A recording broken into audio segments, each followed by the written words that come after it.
I'm up in Portland visiting a well-known church, a well-known lead pastor that I have respected and admired for years.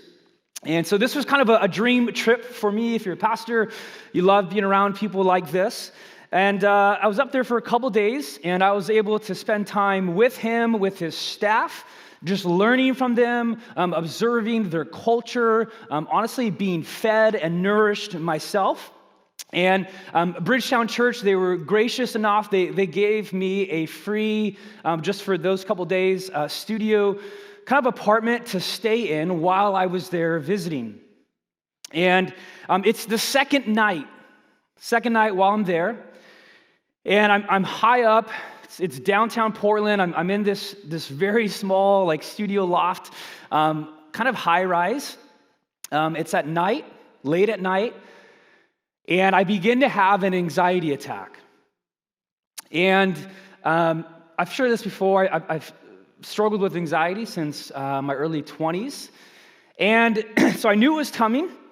And what it felt like, if you haven't had an anxiety attack, your heart is racing, thoughts in your mind are just speeding. I felt like the room was kind of closing in on me. I felt like I was trapped, and I was just having like this mind out of body experience.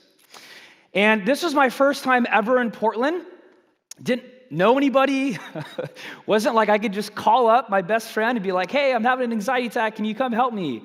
Didn't really want to talk to any of the people at the church because they just met me and they're going to think I'm like some weirdo or something. And so I felt trapped. I also intentionally did not want to go to the ER because A, I didn't know where it was at, but B, I've had past health insurance issues where being out of network, out of state, I don't want to be slapped with like a huge bill for a couple $1,000s of going into a hospital. And the anxiety is increasing. And I feel cornered and stuck. Like I'm going to have, I don't know what a heart attack feels like, but I feel like whatever it is, I feel like I'm going to have one. And so the only thing left for me in that moment, and I don't mean for this to sound sweet and sappy, that's not the point of this story, but the only thing in that moment was for me to call my wife. And so I believe it's around 11 p.m., and so I'm on this bed, high up, loft in Portland, and I tell Rachel this, and I have my iPhone on the bed, and it's on speakerphone. And I'm just laying there, trying to lay there. And the only option that I have at this point, the only thing that's going to soothe and comfort me is literally the noise, the sound of Rachel's voice. I can't see her, can't touch her, can't smell her, or whatever she smells, I don't know. Rachel doesn't smell, she smells great. Man, that one's going to go down here for the next couple weeks. I'm going to hear about that now. My wife smells amazing. And, okay, back to a serious story, guys.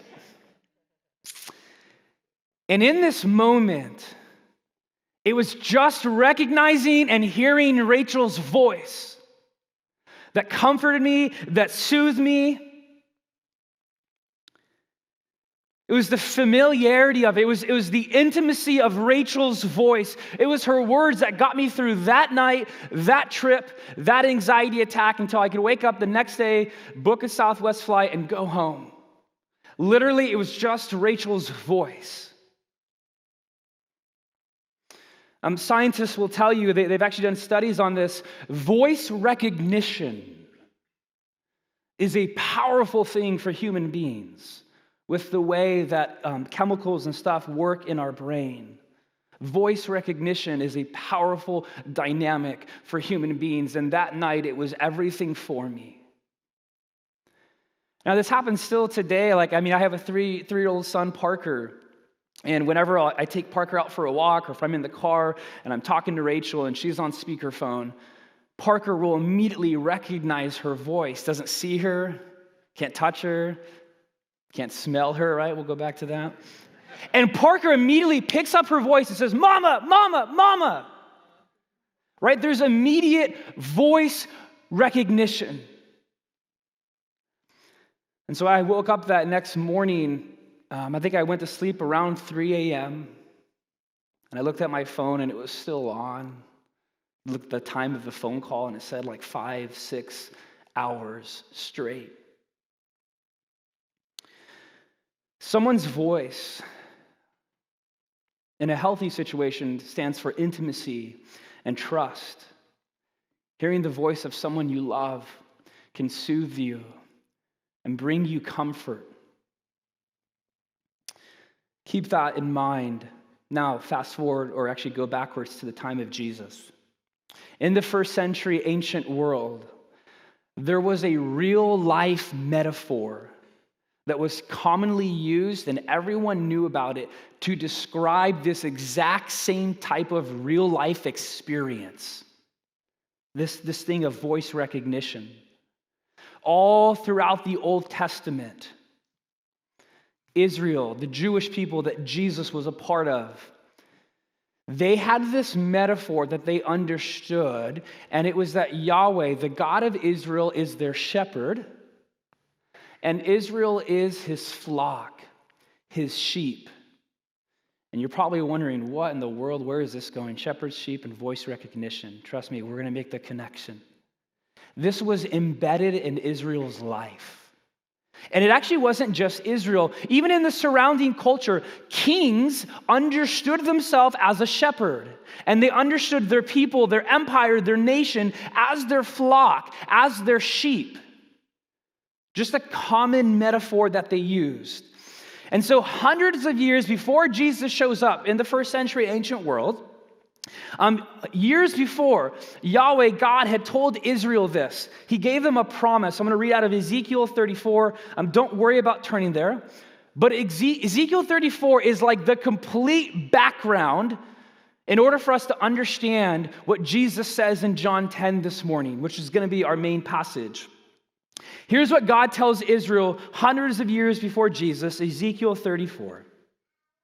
For this is what the sovereign Lord says.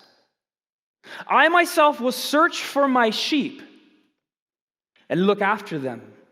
As a shepherd looks after his scattered flock when he is with them, so will I look after my sheep.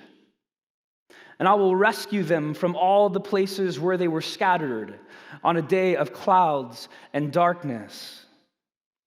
All right, now here's where this gets fun. If you have your Bible, go to John chapter 10. If you don't have a Bible, we have free orange ones available underneath the chairs in front of you. Yours to keep, no questions asked. We love the scriptures. It is our compass for life, our ultimate authority. So if you're using one of those, page 732 in the orange Bible, John chapter 10. We are in the fourth week of a series. We're going through the book of John, and we're looking at these very particular statements that Jesus makes. And they all start off with, I am the. And so we looked at Jesus saying, I'm the bread of life. Last week was, I'm the light of the world. And now you can probably tell, if you haven't made the connection yet, what Jesus is going to say now. He's going to say that he is the good shepherd. So here we go. Here's our main text, John 10:1. Very truly, I tell you, Pharisees. Pharisees, they're the religious leaders of the day.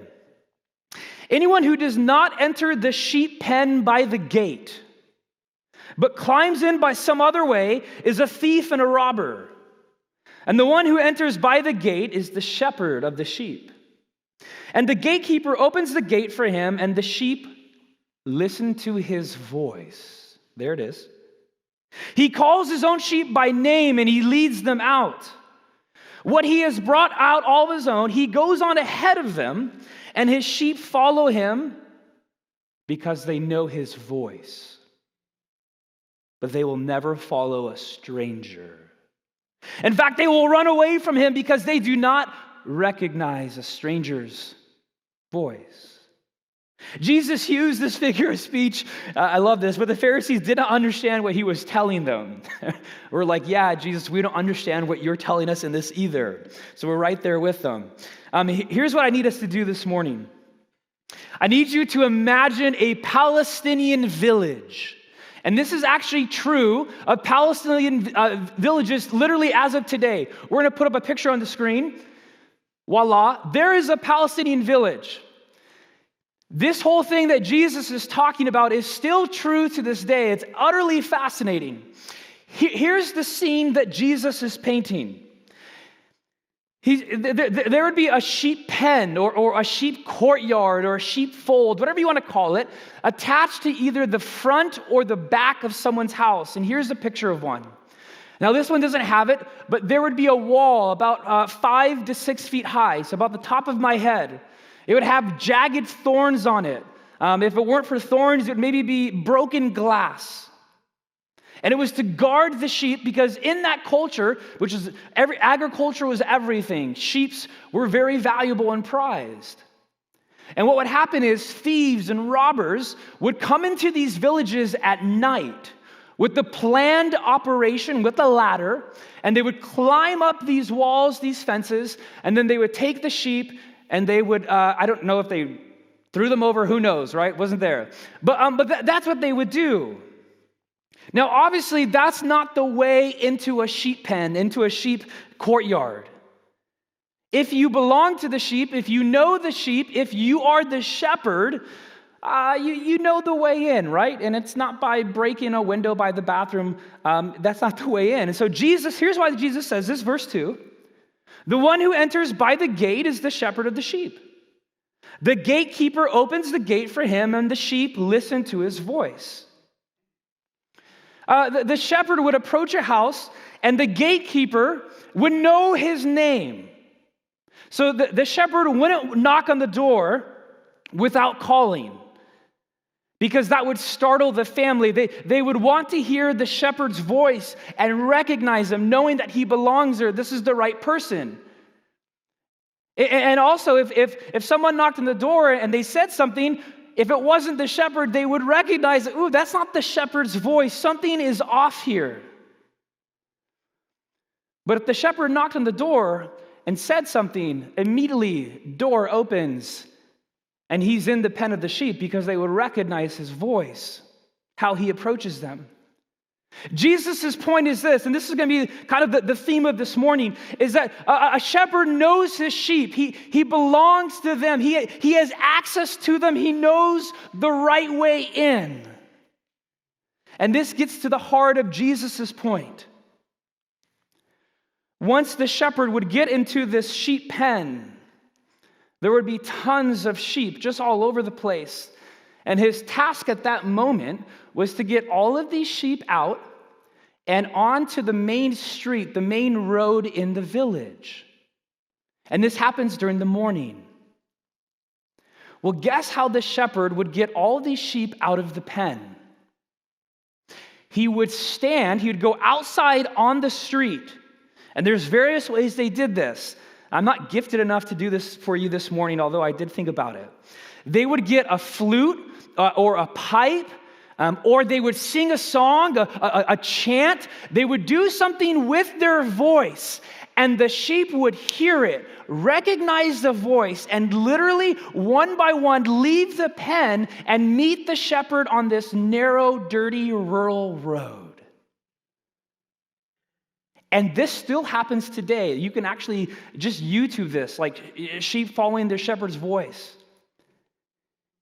Sheep literally know the tone. They have voice recognition to the shepherd. Now, to further complicate this, because this is only the beginning, the shepherd's problem, it gets even more complicated. He goes in, gets the sheep out of the pen by going out on the street, calling, chanting, doing whatever what he needs to do. They come out. Here's the issue, though. Every other shepherd is doing the exact same thing at the exact same time in this village, going onto the exact same dirty rural road. So, you got hundreds of sheep, if not thousands, multiple shepherds. They're all standing on the road, doing their dance, doing their song, chanting, whatever. To me, that's what country music sounds like, but I'm not a fan of it. I'm sorry if that's a low dig. Forgive me. I'll stop there. And so you have these shepherds, and they're all chanting. They're all doing their thing and all these sheep are coming out. And guess what? The sheep know exactly what shepherd to go to. There's all these competing voices, literally, and they can recognize literally their shepherd. Such is the ability of sheep to distinguish the voice of their own shepherd, or perhaps we should say, such is the ability of the shepherd to get the attention of their sheep in the midst of crowded voices. All right, Jesus continues on. That's part one. He's now going to paint another scene for us of a shepherd with the sheep. Verse 7, let's read the rest through verse 16. Therefore, Jesus said again, very truly I tell you, I am the gate for the sheep. All who have come before me are thieves and robbers, but the sheep have not listened to them. I am the gate. Whoever enters through me will be saved, and they will come in and go out and find pasture. This thief comes only to steal and kill and destroy, but I have come that they may have life and have it to the full. I am the good shepherd. The good shepherd lays down his life for the sheep. The hired hand is not the shepherd and does not own the sheep, and so when he sees the wolf coming, he abandons the sheep and he runs away. And the wolf attacks the flock and scatters it. The man runs away because he's a hired hand and cares nothing for the sheep. Jesus again, I am the good shepherd. I know my sheep, and my sheep know me, just as the Father knows me and I know the Father. And I lay down my life for the sheep. I have other sheep that are not of the sheep pen, and I must bring them also, and check this out, they too will listen to my voice. And there shall be one flock and one shepherd. All right.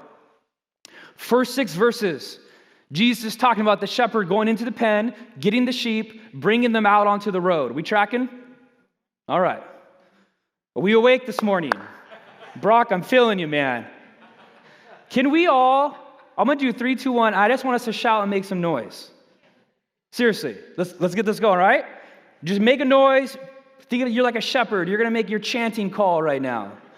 All right? 3, 2, 1. Yeah! All right. We are horrible shepherds. Anyways, okay, so now here's what Jesus is describing. The scene is this. He's out in the wilderness. The shepherd's out in the wilderness because at this point, the shepherds brought all the sheep out to graze, to feed, to rest. And it's probably end of the year.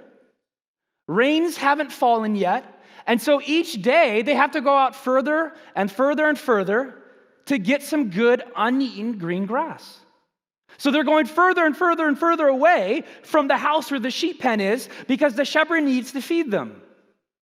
Now they get so far away, it's too far to go back in one night.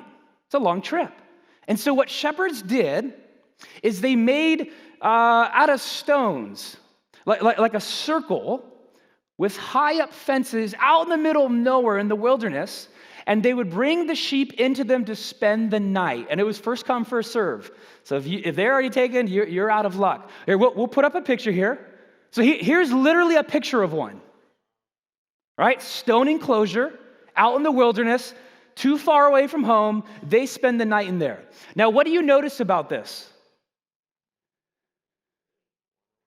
There's an opening. Yeah, there's an opening. So there's one spot where they're vulnerable. This will make you read this passage in a whole new way. When Jesus says, I am the gate, he's saying, I'm the shepherd who's going to lay in front of that entrance, protect you, and not let any thieves, robbers, wolves, or lions in. I am the gate. And then Jesus, he actually paints a scene for us. He says, hey, a thief and a robber, they come in, and there's a hired man there. Hired man is like a part-time shepherd, and he's not the owner. He's not the real shepherd. It's like they outsourced it. He's just part-time. He has zero financial investment in the sheep. So he's got this hired man, this part-time worker right there, and these thieves and these robbers or a wolf comes, and he just, boom, I'm out. His life for him is way more valuable than the sheep. And so he runs away, and then obviously the thief, the robber, the wolf comes in and attacks, ravages, scatters the sheep. Because they don't really matter to him. But for Jesus, the good shepherd, he puts the sheep before himself. He sacrifices himself to ward off enemies that come near. Brothers and sisters, let's all connect this now. This is fun. Jesus is the good shepherd that Yahweh talked about, Ezekiel 34. Hey, Israel, there's coming a day where I'm going to come back and I'm going to shepherd my sheep and protect you and take you out of darkness. Jesus saying, hey, I'm here. I'm the good shepherd. I'm the fulfillment of Ezekiel 34. And here's the question. Do you recognize his voice? Do you recognize his voice? I'm the gate. I'm not going to let anything rob you of life. I'm going to protect you, and you're going to freely go in and then freely go out and find rich, deep, green pastures. And I'm the good shepherd who's here to give you real life, actually more and better than you even thought possible. New Testament scholar Kenneth Bailey, he writes this. This is a great quote. This guy, by the way, studied sheep in Israel. Fascinating stuff. He says, we can observe that this text is extraordinary contemporary. Because you're probably thinking, man, I don't got any sheep. What in the world does this have to do with me? With the information technology that surrounds us, never in human history have there been as many divergent, strident voices calling loudly for the attention and loyalty of the flock. Daily, the sheep must consciously seek to ignore those noises and listen for the noise, the voice of the Good Shepherd, and follow it. There are tons of competing voices all around us in our culture today. And when I say voices, I'm speaking metaphorically. I'm not talking about an audible voice, although there are audible voices around you as well. But there are things vying for your attention. Now, the other voices, they're not going to be literally thieves and robbers and a wolf, whatever. But here's the deal. They are there to rob you of life, and you may not even know it. And honestly, none of them are usually bad in and of themselves. Okay? I'm going to name a couple examples. I think something today that is a thief and a robber and a wolf that wants to rob us of life could be money. Nothing's wrong with money in and of itself. It could be you constantly checking your phone or your email and you're addicted to your phone. It could be the demand of extracurricular activities. It could be seeking and longing for approval in relationships. It could be being over-dependent upon a drink or a substance. And you know what each of those things say? You know what their voice tells you? Hey, come follow me. I got you. Hey, you want life? Hey, come here. I'll give you life. Hey, I'm going to be loyal to you. I'm going to protect you. I'm going to give you rest. I'm going to give you the pastures. That's what they will all promise you, and you may not even realize it, but you're buying into their system. And the problem is, none of those things will be there for you when life gets tough. None of those things are actually loyal to you. None of those things will actually protect you and be the gate. They're just going to be like the hired man, the part-time worker, where once it affects them, they're out. They got zero investment in you and your soul. My. Come on, Danny. You need to come up here with me, baby. Let's do this. There's a lot of false shepherds out there who promise you life and fulfillment and leadership, and they will never come through for you. And guess what? They'll never die for you. They bail when times get tough. The only voice, and this is good news, who can actually come through for you, protect you, lead you in, lead you out, is the Good Shepherd, Jesus. There's a popular quote from C.S. Lewis that I just love. This is a great one. May this resonate with us this morning. He writes this: "It would seem that our Lord finds our desires not too strong, but too weak. We are half-hearted creatures, fooling about with drink and sex and ambition when infinite joy is offered us. Like an ignorant child who wants to go on making mud pies in a slum because he cannot imagine what is meant by the offer of a holiday at the sea. We are far too easily pleased." The question for us today: what voices are you listening to? What voice in your life, and again, I'm not maybe talking about a physical audible one, but what voice in your life gets the most airtime in your thoughts? What voice has the most power in your decision-making or how you view yourself? Maybe it's the voice of a disapproving parent that you've lived your whole life trying to please. Maybe it's the voice of your boss, your bank account, your addiction. Perhaps it's fear. Maybe it's an inner critic. Every single one of us is listening to a voice every single day, and the question is, what voice are you listening to? And then part B of this automatically becomes, okay, well, how do I hear the voice of God? Let's go, baby. Don't prompt me too much. Be here all day. If you're on the live stream, you're missing it out in person. I think the first step to deciphering God's voice is actually discerning what isn't God's voice and quieting it and shutting the door on it. Let me tell you this. Any other voice isn't God's if it's going to be noisy, confusing, anxious, condemning, cruel, and unforgiving. God's voice, and there's a story about this actually in 1 Kings, God's voice is actually that still, soft voice. God's voice is quiet and not pushy.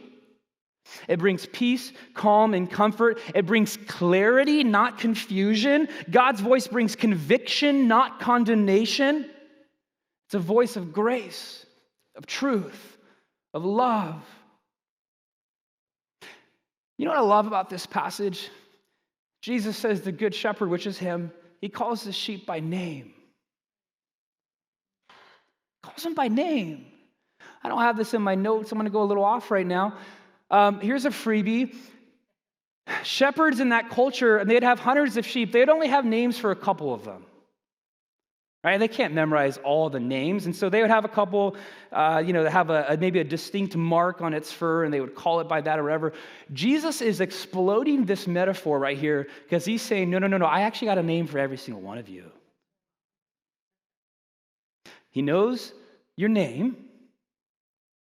The question is, can you hear his voice out of a very crowded crowd that's shouting and wanting all these different things out of you? Can you zero in on the voice of Jesus? Did you catch what Jesus says, verse 14? I know my sheep, and my sheep know me, just as the Father knows me, and I know the Father. This is crazy. What Jesus is saying, We can know Jesus in the exact same way that Jesus and the Father know one another. That's what he's saying. Now, the verb to know in the scriptures, it never really gets at kind of a scientific, hard number accounting type of know. No, knowing in the scriptures is more of like this deep, intimate, personal knowing. When I say that I know my wife, I don't mean that I know her height or where she was born, though I do know those things. What I'm getting at is that I know her as my spouse, who I love. We have a marriage relationship. That's actually the context of the verb to know. And so the perfect close relationship between God the Father and God the Son is a model for the close personal relationship between the good shepherd and the sheep. And Jesus is inviting you today. Pick up that call, baby. That's him ringing. He's saying, I'm calling you. Pick up the phone because I want to know you.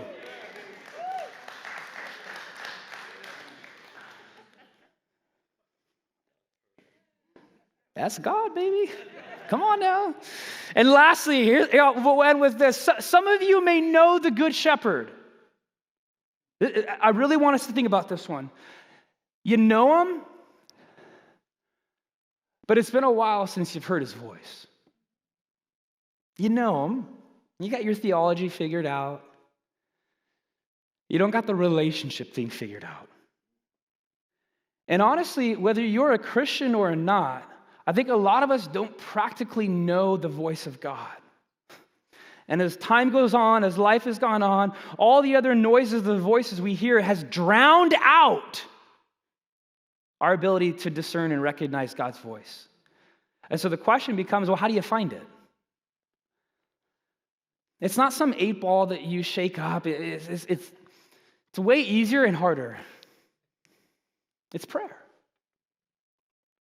And it's prayer that's not while watching the Laker game, which I've been praying a lot more when I've been watching the Laker games lately. My gosh.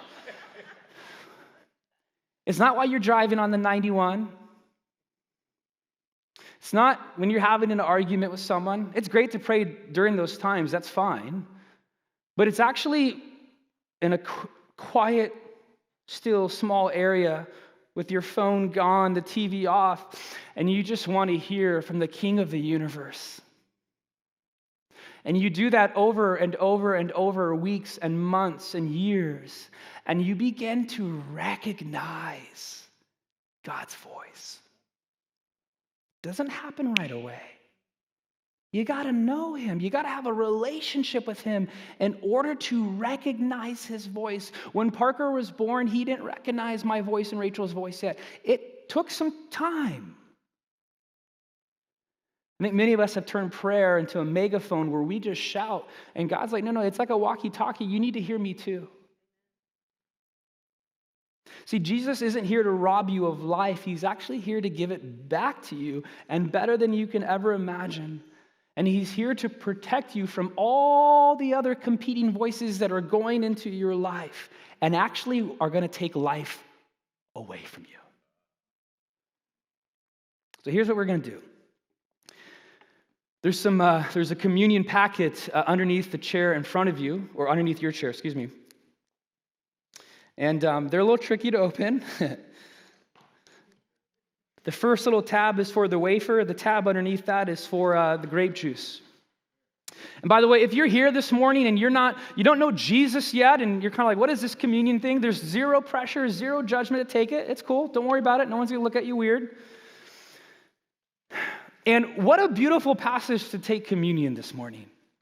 Let me read John 10:11 for us.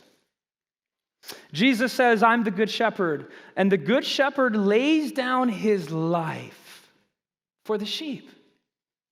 See, the proof that Jesus isn't just some part-time hired man for you is because Jesus didn't flee. Jesus went into the cross and said, I am going to be the gate that protects you from all evil that robs you of life, which is sin and death. Those are the ultimate robbers and thieves and wolves. Sin and death. There's no bigger enemy. And he's saying, I'm going to stand on the cross with my body, which is the bread, and the grape juice represents my blood poured out for you. And I am going to absorb that. I'm your gate. I'm your good shepherd. And I will lay down my life for you. That is what we celebrate and remember this morning by partaking in communion. Here's what I wrote. Jesus, the Good Shepherd, defeated the worst enemy for all time as he laid his life down to protect you from sin and death. He's the gate, all for you, his sheep, so that you could have life. So let's open these tabs. Let's take the bread and the cup together, which stands for Jesus' sacrificial body broken for you and his blood poured out for you. Let us eat and drink together.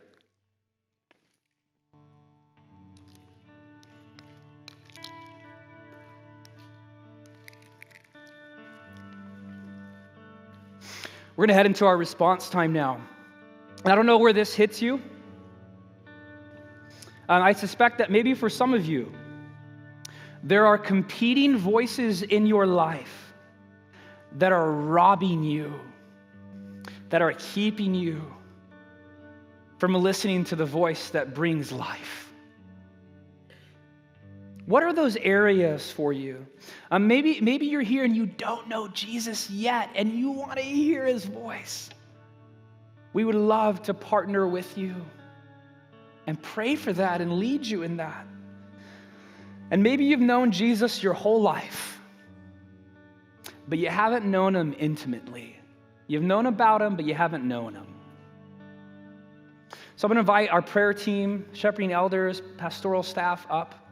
They're going to stand here at the front. And if that's you in any of those areas, we just want to invite you, I want to encourage you, come seek prayer. We're not meant to do this on our own.